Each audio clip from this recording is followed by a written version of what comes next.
Samantala, sa Tondo General Hospital kagabi, bukod sa mga naputukan, isang lalaki ang isinugod matapos masaksak ng kanyang kainuman sa kasagsagan ng pagdiriwang sa bagong taon. May news to go si Ivan Mayrina. Namilipit ng husto sa sakit ang 4 na taong gulang na lalaking ito matapos maputukan sa kamay ng sinindihan niyang pikulo. Bagamat hindi kailangan putulin ng maliliit ng daliri, isa rito ang nabalatan kaya sa loob pa lang ng ambulansya ay nilapatan na siya ng paunang lunas kontra impeksyon.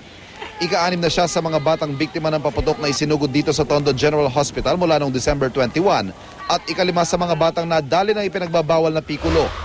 Babantayan ko na po siya. Pagbabawalan ko pong huwag na pong magpaputok. Hindi bababa sa 20 doktor ang naka-duty buong magdamag.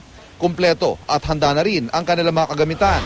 Kaya lahat ng surgery residents naka-duty ngayon.